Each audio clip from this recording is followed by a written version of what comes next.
Hola a todos, en esta oportunidad les hablaremos sobre los trastornos centrales de la hiperinsomnia. Esta es una ponencia dirigida a la materia electiva de Medicina del Sueño de la Universidad de Los Andes, Facultad de Medicina, Extensión Táchira. Entonces, los trastornos centrales de la hiperinsomnia son condiciones que causan somnolencia persistente, muy probablemente debido a una disfunción del sistema nervioso central. En el Sistema de Clasificación Internacional, tercera edición, los trastornos centrales se incluyen la narcolepsia tipo 1, la narcolepsia tipo 2, la hiperinsomnia idiopática y el síndrome de Klein-Levin. Algunos investigadores han asociado términos como somnolencia diurna excesiva o necesidad excesiva del sueño. Sin embargo, pues debemos utilizar los términos apropiados, por lo que los trastornos centrales de la hiperinsomnia se definen como episodios diarios de una necesidad incontenible de dormir.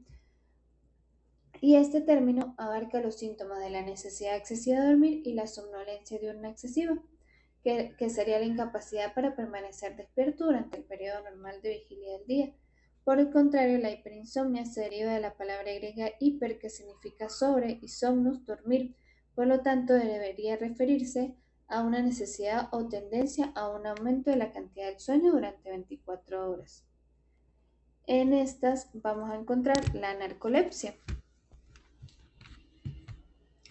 La narcolepsia entonces se ha caracterizado durante mucho tiempo por ser una somnolencia diurna excesiva asociada con cataplegia y otros trastornos oculares rápidos, como la parálisis del sueño y las alucinaciones hipnagógicas, mientras que la cataplegia es una aparición repentina de debilidad muscular asociada con la risa, las bromas o la ira, que se consideró necesaria para el diagnóstico. Se encontró que en el inicio del sueño era altamente específico en un 97% y sensible en un 92%, que sería necesario para para diagnosticar la narcolepsia y para confirmar objetivamente el diagnóstico. Esta enfermedad tiene un alto componente inmunológico, que se ha descrito que tiene una fuerte asociación con el complejo compatibilidad HLA y un mecanismo autoinmune dirigido a la hipocretina orexina. Esta se ha descrito que puede ser desencadenada por la gripe A, especialmente la H1N1. Sin embargo, la prevalencia e incidencia de la narcolepsia tipo 1 se identifica mediante cuestionario. Muchos estudios han evaluado la prevalencia de la narcolepsia con cataplegia en muestras poblacionales y lo encontró consistente con la mayoría de los países, con estimaciones generalmente oscilando entre 0.02 y 0.05. En la mayoría se verifica mediante entrevistas y prueba de latencia múltiple del sueño y positividad del antígeno leucocitario humano. Muchos desconocen de su condición, sin embargo, solo la mitad de los pacientes son diagnosticados, incluso en países donde la coincidencia es alta, ya que la enfermedad no siempre es reconocida por la profesión médica y que los pacientes no informan de sus síntomas creyendo que son parte de algo normal. Otro factor es que los síntomas suelen ser más graves alrededor del inicio de la enfermedad y disminuir con el tiempo. Sin embargo, en Finlandia los estudios de incidencia que han sido más escasos diagnostican que se presenta en 0.31 por 100.000 personas al año, principalmente en niños y adolescentes. Hay que tener en cuenta los aspectos familiares de la narcolepsia humana. Westphal fue el primero en reportar la aparición familiar de la narcolepsia en 1877. En todos los estudios, el riesgo de un pariente de primer grado para desarrollarlo es del 1%, pero hay una mayor proporción de familiares, se aumenta de un 2 al 4%. Tenemos la enfermedad del espectro de narcolepsia tipo 1, que son aquellas en las que el individuo presenta una pérdida autoinmune parcial de las neuronas. Entonces consideramos leve aquella que es sin cataplegia y se ha ilustrado en un caso post-mortem que la pérdida de neuronas fue de un 85 al 90%. Sin embargo, más del 25% puede desarrollar cataplegia. Esta enfermedad está muy relacionada con el antígeno leucocitario, por lo que los complejos mayores de histocompatibilidad son un conjunto especializado de genes inmunorreguladores ubicados en el cromosoma humano 6. Estos genes y sus proteínas resultantes son inusuales y son extremadamente polimórficos en un pequeño región de la proteína que funciona como área de unión de péptidos. Los polimorfismos HLA están, por tanto, en el origen de gran parte de la variación genética interindividual en el sistema inmunológico. Esta observación de que la narcolexia está fuertemente asociada con la HLA se informó por primera vez en Japón con HLA-DR2 y DQ1. Estudios posteriores encontraron que el verdadero culpable era la DQ0602, codificado por la DQA1 y la DQB1, o sea, alfa 1, B1, beta 1, que son alelos DQA, alelos DQ-alfa y DQ-beta, que son dos genes localizados dentro de 20 kilobytes entre sí. Esta proteína es un heterodímero compuesto por una cadena DQ-alfa y DQ-beta y están ubicados muy juntos, por lo tanto existe un alto desequilibrio entre estos dos genes, de modo que combinaciones específicas se encuentran como tipo haploide. También tenemos que hablar por la deficiencia hipocretina-orexina, que ya ha sido mencionada. Sin embargo, en las personas la mayor parte de la narcolexia es esporádica y no completamente genética, como en perros o ratones, por lo que no es sorprendente que la prehipocretina no se han encontrado mutaciones en el receptor de la hipocretina en narcolexia humana, a pesar de extensos estudios de detección genética. Hasta el momento, según la bibliografía, solo una persona con un péptido señal se ha identificado con una mutación de prehipocretina. Entonces tenemos el mecanismo autoinmune de la narcolexia, donde se encuentra que la enfermedad comenzó en las décadas de 1990 y 2000. Esta hipótesis se ha corroborado por el hallazgo de una correlación entre AH1N1 y niveles de autoanticuerpos TRI-B2 en un estudio reciente gracias a la asociación de TCR-TCR. La investigación ha avanzado buscando la autorreactividad de las células T en la narcolexia, pero hasta ahora se sugiere que la reactividad de las células T contra la propia hipocretina aumenta la narcolexia. Sin embargo, también está involucrada la presentación HLA clase 2. Sin embargo, es problemático que la reactividad general de las células TCD4 frente a los fermentos hipocretinos sea inmune, dominado por la HLA-DR. Por lo tanto, no explica realmente por qué la narcolepsia tipo 1 está asociado con el HLA, por el complejo de histocompatibilidad. Sin embargo,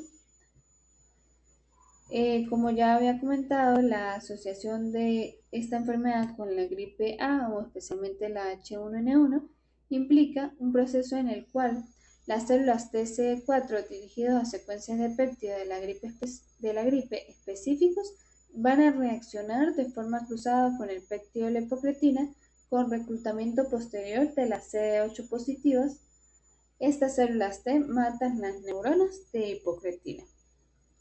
Sin embargo, se ha estudiado mucho esta asociación, por lo que estos estudios han concluido que una porción menor de la reactividad general de las células T frente a todos los fragmentos de hipocretina presentados por todos los alelos HLA van a consistir en una imitación molecular de las células T con estos epítopos, que se podría explicar por qué la narcolexia tipo 1 es provocada por la H1N1, y en 2018 encontraron que las posibles aglutinantes de la TQ0602 ubicado entre la proteína clave de la gripe abundante en el virus hacen que haya una mayor reactividad de las células T, por lo que sugiere que estos clones de células T pueden estar involucrados en mimetismo molecular y en autoinmunidad.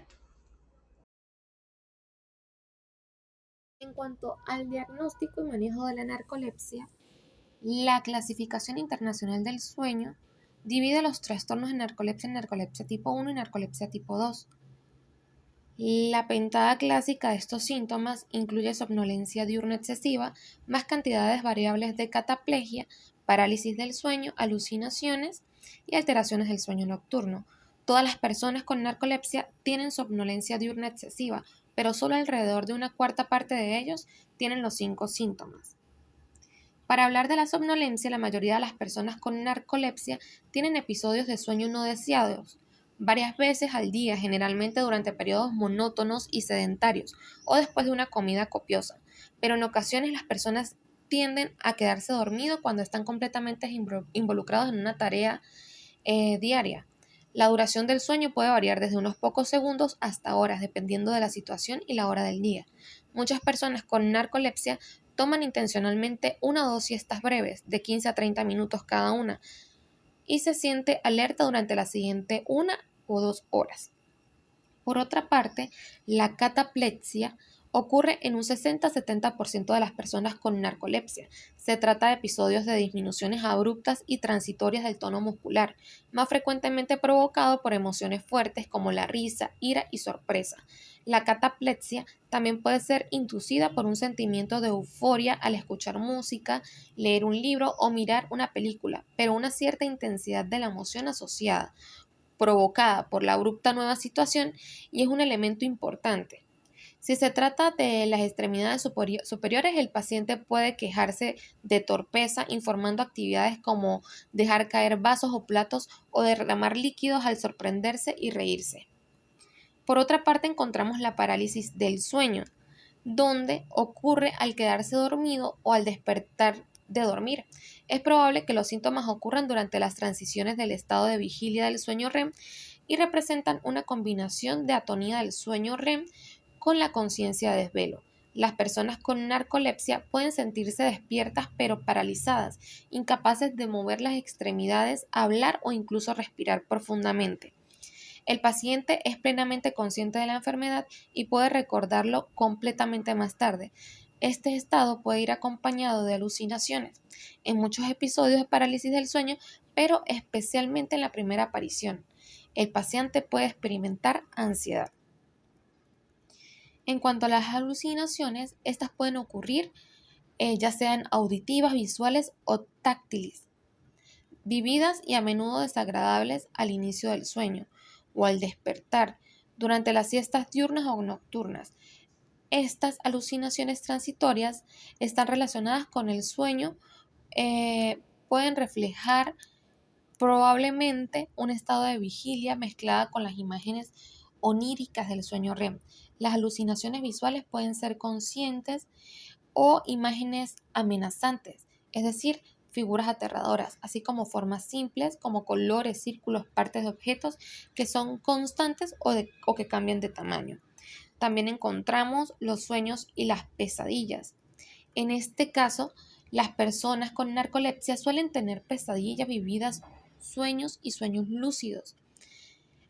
Los que aún pueden estar conscientes, pero aún más singularmente las personas con narcolepsia reportan delirios oníricos, los cuales son descritos como sueños tan vividos y tan realistas que producen recuerdos falsos que conducen a una creencia falsa que podría persistir durante días o semanas. En un estudio, el 83% de las personas con narcolepsia informaron que habían confundido los sueños con la realidad, en comparación a solo un 15% de los sujetos de control que se encontraban sanos. Para su diagnóstico encontramos la evaluación de la somnolencia y usamos la escala de somnolencia de Epworth. Esta se utiliza comúnmente como índice de somnolencia subjetiva en adultos. La escala de somnolencia de Epworth para niños y adolescentes y la escala de somnolencia diurna pediátrica son validados para su uso en niños y adolescentes. Normalmente las personas con narcolepsia informarán sueño excesivo durante el día de una puntuación de 10 o más en la escala de Epworth. Encontramos también la polisomnografía. En este caso siempre se debe realizar una polisomnografía la noche anterior a la prueba de latencia múltiple del sueño, ya que mide la cantidad del sueño que la cantidad del sueño que es a predominio nocturno y ayuda a descartar otros trastornos del sueño, como la apnea obstructiva del sueño. Los primeros 15 minutos de la polisomnografía deberían ser analizados con lupa porque, más que todo en presencia del sueño REM. Como sueño REM dentro de los 15 minutos posteriores al inicio del sueño es altamente específico para el NT1 y asociado con niveles bajos de hiprocreatina y orexina A en el líquido cefalorraquídeo. Las personas con narcolepsia también pueden tener hallazgos de polisomnografía en REM sin atonía, aumentando el sueño en N1 y transiciones frecuentes del sueño de vigilia o N1 en el sueño REM. Estos biomarcadores electrofisiológicos respaldan el diagnóstico de narcolepsia. También encontramos la prueba de latencia múltiple del sueño. Esta mide las tendencias fisiológicas del sueño en ausencia de los factores de alerta. Esta prueba consiste en que se deben realizar 5 siestas programadas generalmente a las 10 a.m., mediodía, 2, 4 y 6 p.m., durante el cual el sujeto es monitoreado poligráficamente en un dormitorio cómodo, insonorizado y oscuro mientras se viste de ropa de calle. Después de cada periodo de monitorización de 20 minutos, el paciente permanece despierto hasta la próxima siesta programada.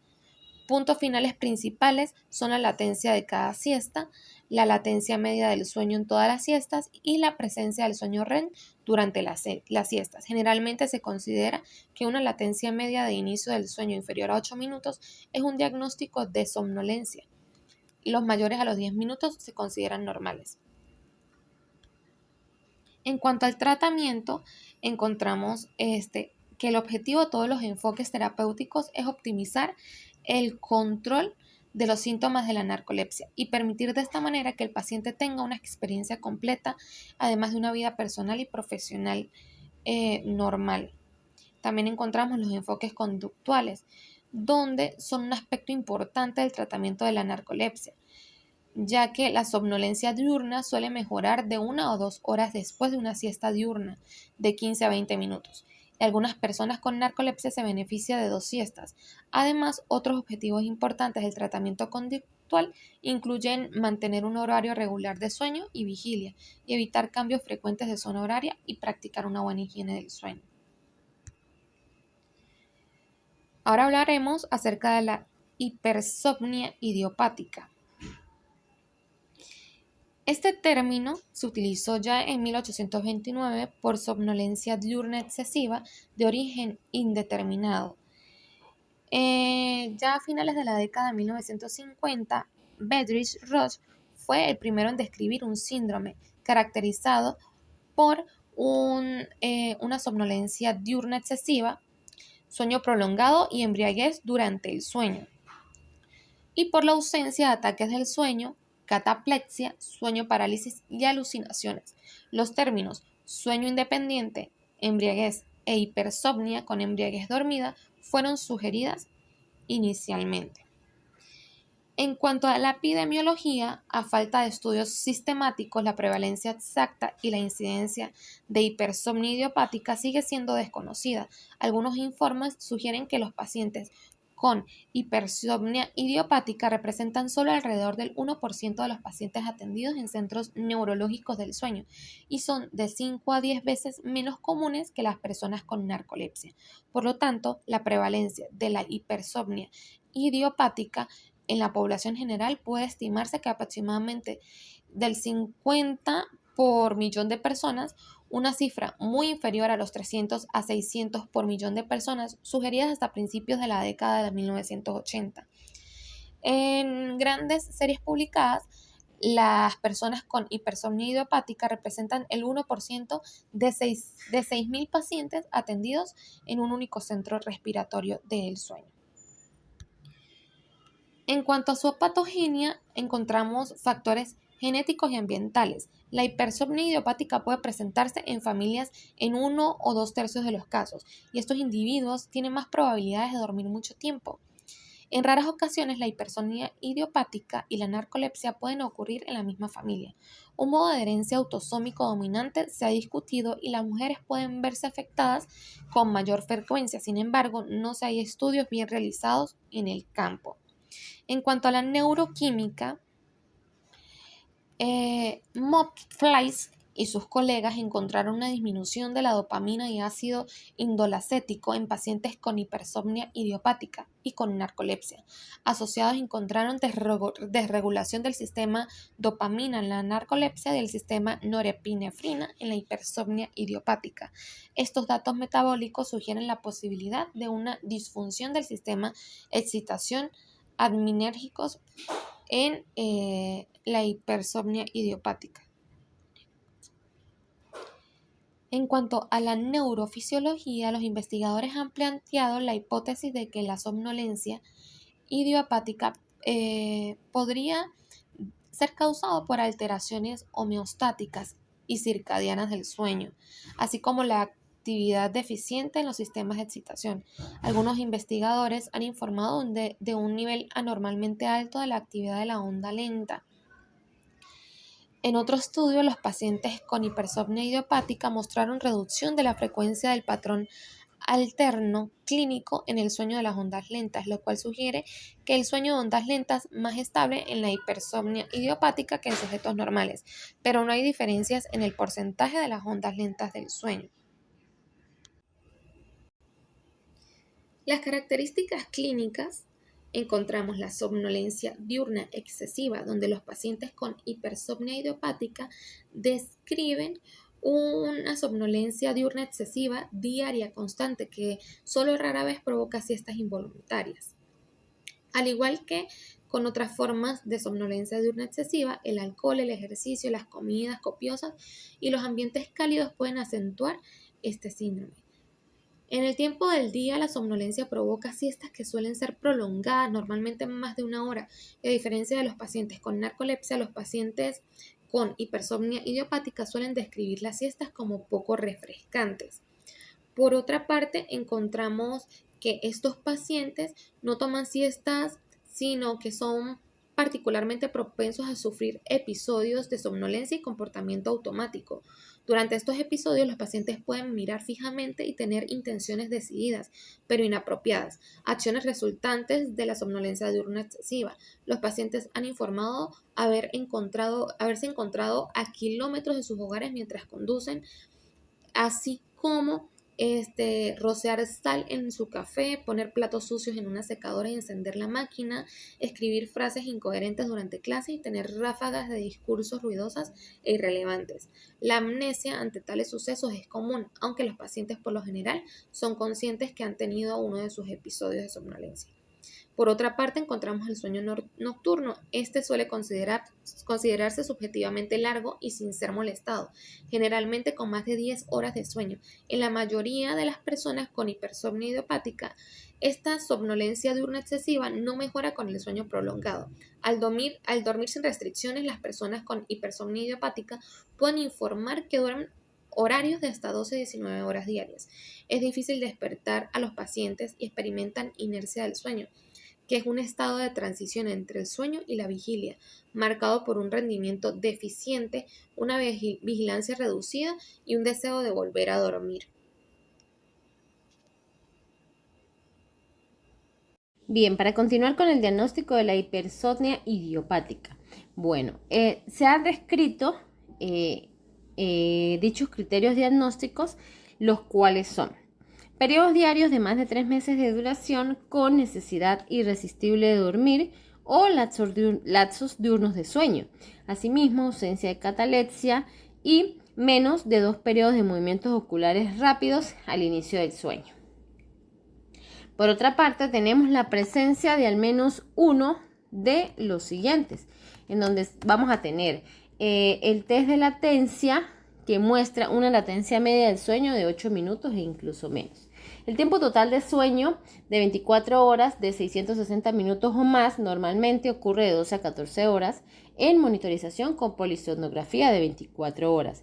Esta es realizada después de la corrección de la privación crónica de sueño o mediante actigrafía de muñeca en asociación con un registro de sueño, el cual es promediado durante al menos 7 días. Asimismo, tenemos descartado el síndrome de sueño insuficiente. Si se considera necesario por falta de mejora de la somnolencia después de un ensayo adecuado en mayor tiempo nocturno en la cama, preferiblemente si es confirmado por lo menos una semana de actigrafía de muñeca. En cuanto al tratamiento, vamos a tener que principalmente el tratamiento es sintomático, en donde el paciente deberá tener una buena higiene del sueño y el uso de siestas cortas. Por otra parte, tenemos que la prueba de latencia de múltiple del sueño muestra una latencia media del sueño de 8 minutos o menos, y en algunos pacientes pueden mostrar una latencia media del sueño de menos de 5 minutos. Este test puede tener un valor diagnóstico limitado en aquellos pacientes con largos periodos de sueño, y hay dos razones principales. La primera es la habitual, en donde existe la dificultad para mantener al paciente despierto antes de la prueba y entre sesiones de la prueba. La segunda razón es la obligación de despertar al paciente por la mañana para realizar el test. De este modo vamos a impedir el registro del sueño nocturno prolongado, el cual es un síntoma típico y diagnóstico o con mucho tiempo de sueño. Respecto a estos límites, algunos pacientes pueden tener latencias medias de sueño superiores de 8 e incluso de 10 minutos. Además, tenemos un estudio que demostró que había poca fiabilidad del TRT en una población clínica de personas con sistema nervioso central sin deficiencia de hipocretina, que se sometieron o que en los que no se encontró una correlación entre las latencias medias del sueño en la primera y la segunda prueba, con un cambio en el diagnóstico que ocurre en el 42% de los pacientes, porque hay diferencias en las latencias medias del sueño.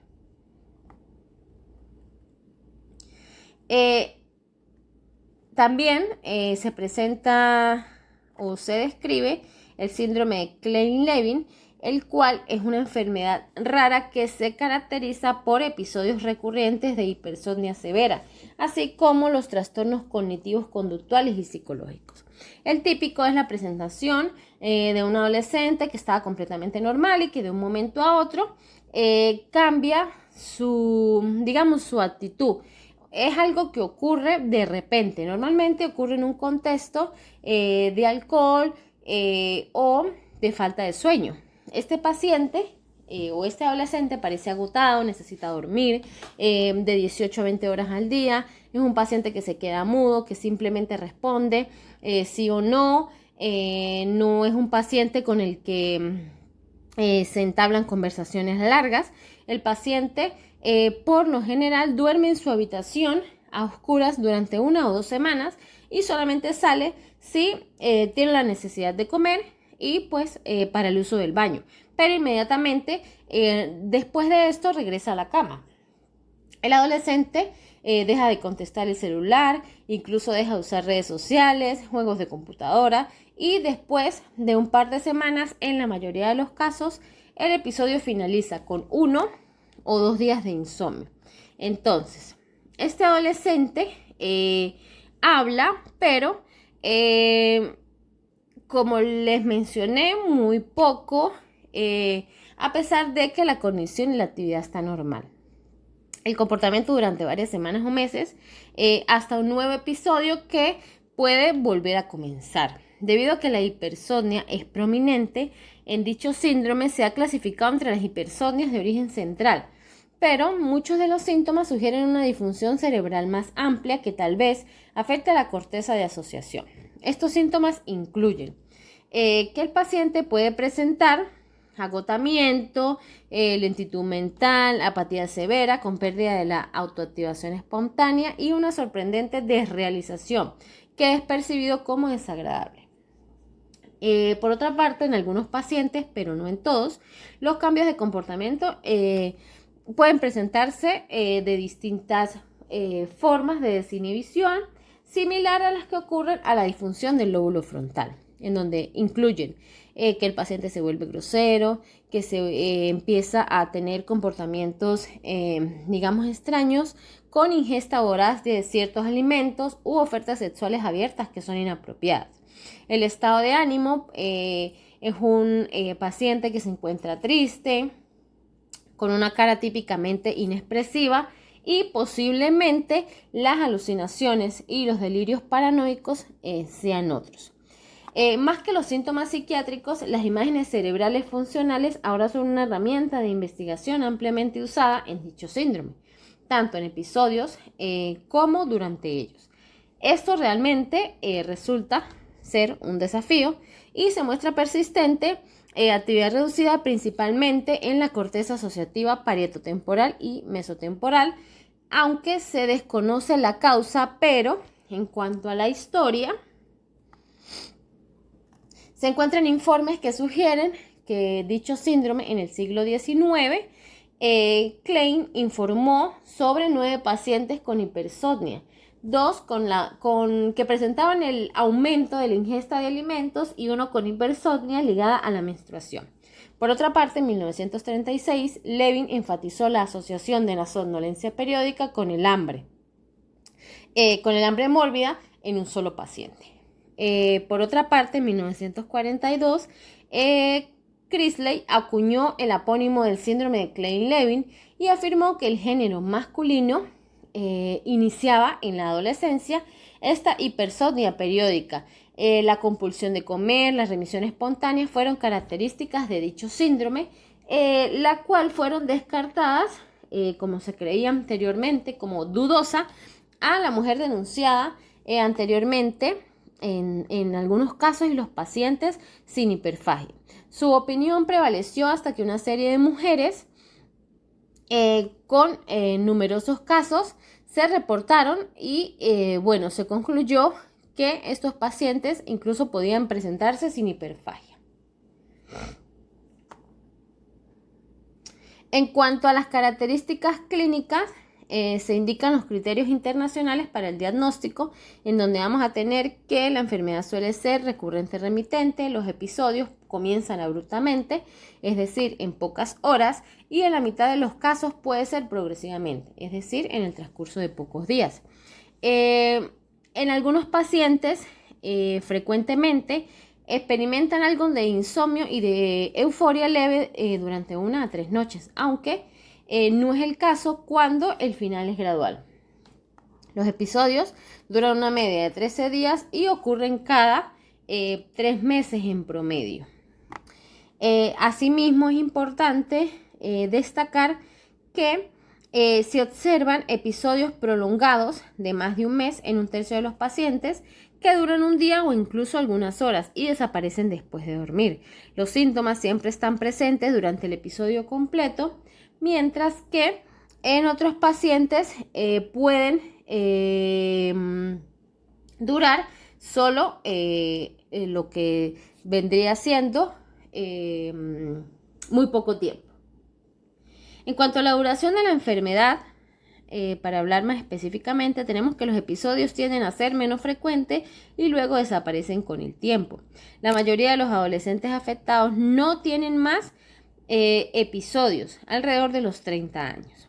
Existen unos eventos desencadenantes en el cual el 89% de los pacientes tienen un episodio por un evento cercano. El 72% de los pacientes presentaron síndrome viral y fiebre, el 23% presentó el uso de alcohol y el otro 20% lo que sería el estrés. Vamos a tener unos diagnósticos diferenciales en cuanto al síndrome de Klein-Levin, hay varios diagnósticos más comunes que deben considerarse primero. Cuando lo llevaron a la emergencia, durante el primer episodio, la mayoría de los pacientes se someten a un clásico diagnóstico de confusión aguda y de cambios repentinos de comportamiento en adolescentes. Pero para esto hay que indagar sobre el consumo de alcohol, medicamentos y sustancias ilegales. Es importante realizar imágenes por resonancia magnética u otros estudios de imagen para descartar un tumor, traumatismos, accidentes cerebrovasculares, inflamación como en la esclerosis múltiple, también tumores del tercer ventrículo como quistes coloides, astrocitomas pediculados o en algunos casos craniofaringiomas. Pueden producir obstrucciones intermitentes del flujo ventricular que pueden provocar dolores de cabeza, vómitos y deterioro paroxístico del estado de alerta. Es importante realizar un electroencefalograma que nos ayude a discernir entre la patología en la que nos encontramos. En cuanto a la polisomnografía, los resultados dependen de si el sueño se controla solo durante la noche o durante las 24 horas, al principio o si viene al final, al inicio de la enfermedad o si incluso ocurre más adelante en su curso. La polisomnografía de 24 horas demuestra un tiempo total de sueño, que es de 12 a 14 horas, de las cuales hasta 18 horas o más se pueden presentar en algunos informes.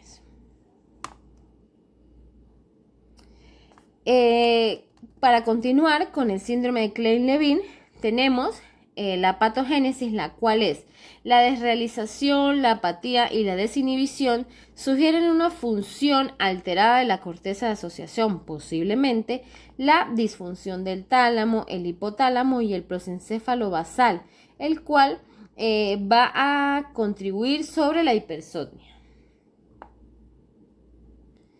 No existe un protocolo de tratamiento formal establecido, aunque durante los episodios se recomienda dejar al paciente que descanse en casa, que pueda dormir bajo un ambiente familiar y en lugar de hacerlo en un lugar hospitalario.